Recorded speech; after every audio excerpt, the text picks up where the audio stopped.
मैं तोता हरे रंग का तोता, पर एक प्यारी साफ सुथरी और बच्चों के लिए हिंदी स्टोरी और उसकी अच्छाई सीख।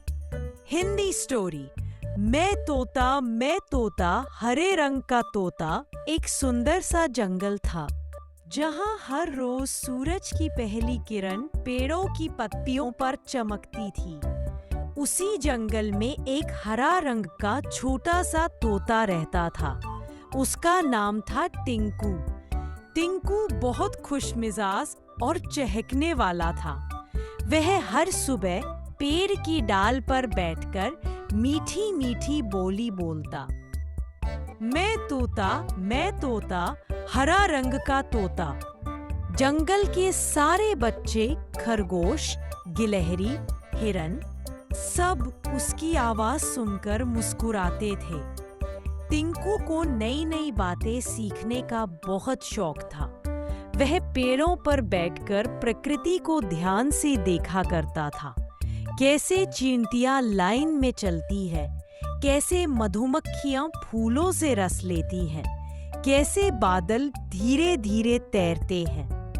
एक दिन जंगल में एक तेज आंधी आई। बहुत सारे पत्ते उड़ गए और कई छोटे छोटे जानवर डर गए। टिंकू ने तुरंत पेड़ से उड़कर सबको सुरक्षित जगह पहुंचाया। छोटी गिलहरी रो रही थी तो टिंकू बोला, डरो मत, मैं तुम्हारा दोस्त हूँ। चलो हम सब मिलकर सुरक्षित जगह चलते हैं। आंधी रुकने के बाद जंगल फिर शांत हो गया। हर किसी ने टिंकू को धन्यवाद कहा। टिंकू मुस्कुराकर बोला, दोस्तों की मदद करना सबसे अच्छी बात है। उस दिन से टिंकू सिर्फ एक तोता नहीं था, वह पूरे जंगल का हीरो बन गया और वह रोज फिर चहकता, मैं तोता हरा रंग का तोता। मदद करना सबसे अच्छा गुण है। मुश्किल समय में दोस्तों का साथ देने वाला ही सच्चा दोस्त होता है। 2. सीखते रहना जरूरी है। टिंकू की तरह नई नई बातें देखने और सीखने से हम होशियार बनते हैं। 3. खुश रहकर दूसरों को खुश रखना चाहिए। अच्छी बोली और अच्छा व्यवहार सबका दिल जीत लेता है। 4. हिम्मत से काम लो। डरने की जगह समझदारी और साहस दिखाना बहुत अच्छा गुण है। एक बार की बात है, एक विशाल घना जंगल था जिसका नाम था झूमपुर जंगल। इस जंगल में कई जानवर रहते थे, पर वहां राजा कोई नहीं था। हर जानवर खुद को सबसे ताकतवर समझता था। शेर बोला, मैं दहाड़ता हूं, इसलिए मैं राजा। हाथी बोला, मैं सबसे बड़ा हूं, इसलिए राजा मैं। बंदर बोला, मैं सबसे चालाक, राजा तो मैं होना चाहिए। जंगल में रोज रोज झगड़ा ही झगड़ा होता रहता था। उसी जंगल में एक अजीब सा मगर प्यारा जीव आया, तूजू। उसके कान खड़े, पूंछ लंबी और रंग इंद्रधनुष जैसा था। पर सबसे बड़ी बात, वह किसी से नहीं डरता था और हमेशा मुस्कुराता रहता था। एक दिन सवेरे जंगल में भीषण तूफान आया। पेड़ टूटने लगे, नदी उफान पर थी और जानवर अपनी अपनी जान बचाते भाग रहे थे। इसी बीच हाथी का बच्चा गोलू नदी में गिर गया। सभी जानवर डर गए, कोई भी पास नहीं जा रहा था। तभी तूजू आगे कूदा।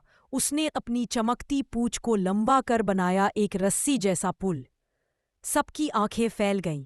तूजू चिल्लाया, गोलू इसे पकड़ लो। गोलू ने पूंछ पकड़ी और तूजू ने पूरी ताकत से उसे बाहर खींच लिया। पूरा जंगल हक्का बक्का रह गया। तूफान के बाद जानवरों की सभा बुलाई गई। शेर उठा और बोला, जो अपनी जान पर खेलकर किसी की जान बचाता है वही असली राजा कहलाता है। सब ने तालियां बजाईं। तोता बोला, तूजू जिंदाबाद। बंदर बोला, राजा हमारे तूजू। और इस तरह झूमपुर जंगल का नया राजा बना दिया। पर तूजू ने एक शर्त रखी, राजा मैं रहूंगा लेकिन हमारे जंगल में राज नहीं। और सच में उसके बाद जंगल में कभी झगड़ा नहीं हुआ। हर जानवर एक दूसरे की मदद करता और जंगल पहले से भी ज्यादा खुशहाल बन गया। पर तूजू ने एक शर्त रखी, राजा हमारे पूजू। और इस तरह एक दूसरे की मदद करता और जंगल पहले से भी ज्यादा खुशहाल बन गया। जो ताकत से जीते, राजा वो जो दिल से जीते। हरे भरे पेड़ों वाला एक सुंदर जंगल था। उसी जंगल में एक तोता और एक मैना रहते थे। दोनों बचपन से सबसे अच्छे दोस्त थे। तोता बहुत चंचल और मजाकिया था, जबकि मैना समझदार और शांत स्वभाव की थी। एक सुबह की शुरुआत एक दिन सुबह सुबह सूरज की किरणें पेड़ों के पत्तों पर चमक रही थीं। तोता खुशी से चहकता हुआ मैना के घर पहुंचा और बोला, मैना, आज मौसम कितना सुंदर है, चलो जंगल में घूमने चलते हैं। मैना मुस्कुराई और बोली, ठीक है, लेकिन याद रखना, जंगल में शरारत कम करना। तोता हंस पड़ा, अरे, आज तो मैं बहुत शरीफ बनूंगा। दोनों उड़ते हुए जंगल के अंदर चले गए। बंदर की शरारत कुछ दूर जाने पर उन्हें पेड़ पर बैठा एक शरारती बंदर मिला। बंदर ने मजाक करने के लिए तोते की पूंछ हल्के से खींच दी। तोता गुस्से में चिल्लाया, ये क्या कर रहा है? मैना ने तुरंत तोते को रोका और बोली, गुस्सा करने से बात खराब होती है, चलो इसे माफ कर देते हैं। तोता धीरे धीरे शांत हुआ और बोला, ठीक है मैना, तुम्हारी बात मान लेता हूं। बंदर ने भी शर्मिंदा होकर माफी मांगी। आगे सिर्फ प्यासा हिरन आगे बढ़ते हुए उन्हें एक कमजोर और प्यासा हिरन मिला। हिरन सूखी घास पर बैठा था और पानी खोज रहा था। मैना बोली, हमें इसकी मदद करनी चाहिए।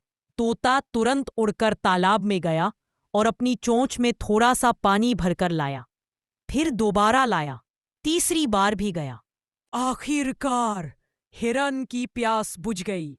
हिरन बोला, धन्यवाद, तुम दोनों सच में बहुत दयालु हो। दोनों दोस्तों को बहुत खुशी हुई कि उन्होंने किसी की मदद की। ओह! अचानक बारिश, थोड़ी देर बाद आसमान में काले बादल छा गए। तेज हवा चलने लगी और जोरदार बारिश शुरू हो गई। तोता घबरा गया। ओहो, अब क्या करेंगे? हम भीग जाएंगे। मैना तुरंत बोली, देखो, सामने बड़ा सा पत्ता है, उसके नीचे छिप जाते हैं। दोनों दौड़कर बड़े पत्ते के नीचे बैठ गए। बारिश की ठंडी ठंडी बूंदें गिर रही थी और वे दोनों हंसते हुए उसे देख रहे थे। तोता बोला, मैना, तुम हमेशा सही समय पर सही तरीका बताती हो। सीख। और घर वापसी बारिश रुकने के बाद दोनों आसमान की तरफ देखने लगे। इंद्रधनुष निकल आया था। मैना बोली, तोता, आज हमने सीखा कि अगर हम मिलकर काम करें और शांत रहे तो हर समस्या आसान हो जाती है। तोता खुशी से बोला, हाँ, दोस्ती की असली ताकत यही है, साथ रहना, मदद करना और समझदारी से काम लेना। दोनों हंसते हुए एक दूसरे के साथ अपने अपने घर की तरफ उड़ गए। कहानी की सीख, दोस्ती में हमेशा साथ देना चाहिए, गुस्से से नहीं, समझदारी से काम लेना चाहिए। दूसरों की मदद करने से हमें भी खुशी मिलती है। वीडियो अच्छा लगे लाइक और सब्सक्राइब कीजिएगा जरूर। लालची सब्जी वाला एक छोटे से गांव में भोलू नाम का एक सब्जी वाला रहता था। भोलू मेहनती था, लेकिन उसमें एक बड़ी खराबी थी, वह बहुत लालची था। उसकी लालच इतनी ज्यादा थी कि वह सब्जियां बेचते वक्त तराजू में भी धोखा कर देता था। हर सुबह वह अपनी ठेली लेकर चौराहे पर बैठ जाता और सबसे तेज आवाज लगाता, ताजी सब्जियां ले लो, गांव की सबसे सस्ती, सबसे अच्छी सब्जियां। लेकिन असलियत यह थी कि सब्जियां देखने में ताजी लगती थीं, पर अंदर से कई बार सड़ी होती थी। और भाव सुनकर तो लोग खुश हो जाते, लेकिन जब तौलता तो आधा किलो की जगह 300 ग्राम ही निकलता था। एक दिन गांव में नई ग्राहक आई। गांव में एक दिन श्यामा काकी आई। वह बड़ी चतुर और अनुभव वाली महिला थी। उन्होंने भोलू से कहा, भैया, आधा किलो टमाटर देना। भोलू मुस्कुराया, लेकिन अपने चालू तराजू से कम तौलने लगा। श्यामा काकी समझ गईं पर कुछ नहीं बोली। उन्होंने सब्जी लेते हुए कहा, भोलू, कल मैं ताजा दूध लेकर आऊंगी, तुमसे बदले में सब्जी ले लूंगी। तुम भी तराजू नहीं देखना, मैं भरोसे से दूंगी। भोलू अंदर ही अंदर मुस्कुराया। अरे वाह, दूध तो महंगा होता है, अगर उसने कम दिया तो भी मुझे फायदा ही होगा। अगले दिन का खेल। अगले दिन श्यामा काकी एक ढक्कन वाली छोटी बाल्टी में दूध लेकर आई। भोलू बोला, कितना है? काकी बोली, बस आधा किलो सब्जी जितना दूध है। तुम तराजू रखो, मैं खुद डाल देती हूं। भोलू खुश हो गया। काकी ने दूध की बाल्टी उठाई और बिल्कुल आधा किलो तौल के बराबर दूध डाल दिया। लेकिन जैसे ही भोलू घर पहुंचा और दूध उबालने लगा, दूध का रंग कुछ अजीब लगने लगा। थोड़ी देर में दूध जम गया। वह दूध नहीं, हल्का दही और पानी था।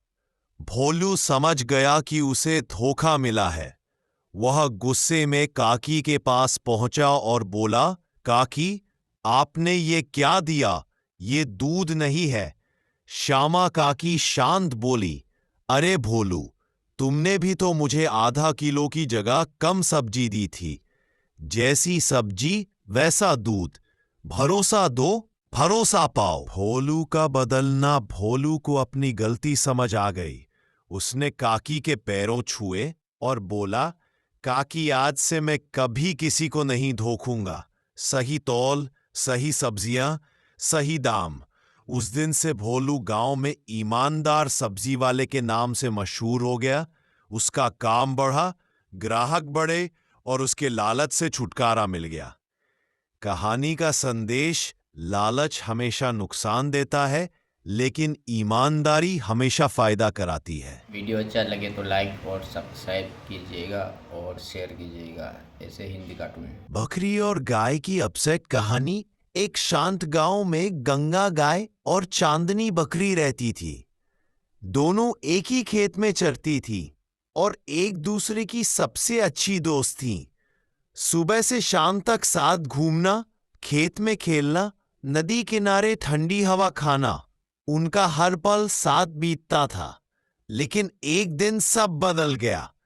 गांव में सूखा पड़ गया, पानी की कमी होने लगी, खेत सूखने लगे। किसान रमू काका बहुत परेशान थे, क्योंकि उसके पास चारा सबके लिए काफी नहीं बचा था।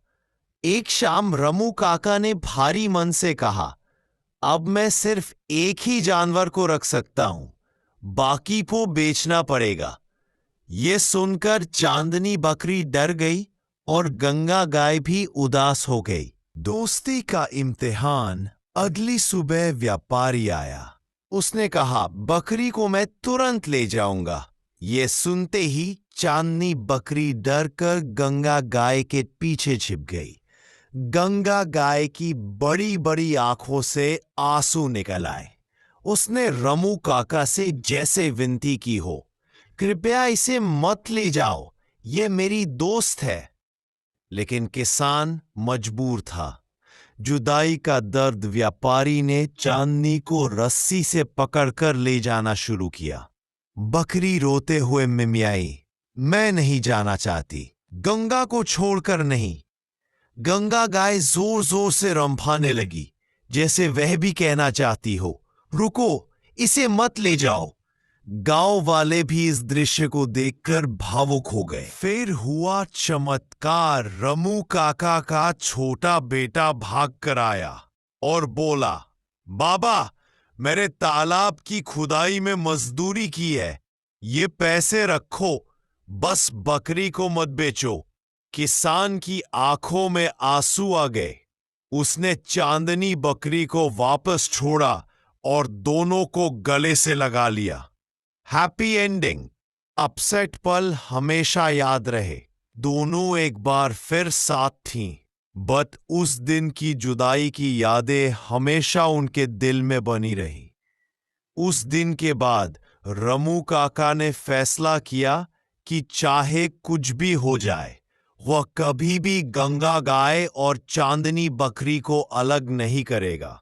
दोनों दोस्त पहले से भी ज्यादा प्यार और साथ में रहने लगीं। गांव में लोग आज भी कहते हैं, सच्ची दोस्ती में जानवर भी एक दूसरे के लिए रो पड़ते हैं। अगर चाहे। अगली स्टोरी देखने के लाइक और सब्सक्राइब जरूर कीजिए। एक समय की बात है, घने जंगल के किनारे एक शांत चरागाह था। उस चरागाह में एक गाय रहती थी, दया, जो बहुत सरल स्वभाव और सबकी मदद करने वाली थी। उसके दिल में सबके लिए प्यार था, चाहे बड़ा हो या छोटा। उसी जंगल में एक भूखा शेर भानु रहता था। जंगल में कई दिनों से शिकार नहीं मिला था। वो भूखा था और गुस्से में भी। एक दिन वो खाने की तलाश में चरागाह की ओर निकल पड़ा। गाय दया अकेली घास चर रही थी। तभी अचानक पेड़ों के पीछे से शेर गरजता हुआ निकला। आज तो मुझे बढ़िया खाना मिलेगा। गाय थोड़ा डर गई, पर उसने हिम्मत नहीं हारी। वो बोली, अगर तुम भूखे हो तो बैठो, पहले मेरी बात सुन लो। शेर को अजीब लगा। उसने कहा, क्या बात है, तुम डर नहीं रही? गाय मुस्कुराई। डर तो लगता है, पर उससे दिमाग बंद हो जाता है। गाय ने शेर को बताया कि के पास ही एक बूढ़ा किसान रहता है जो रोज उस गाय की देखभाल करता है। गाय बोली, अगर तुम मुझे खा लोगे तो वह बेचारा अकेला पड़ जाएगा। शेर ने सोचा कि ये गाय कितनी दयालु है, अपनी जान के खतरे में भी किसी और की चिंता कर रही है। पहली बार शेर के दिल में दया आई।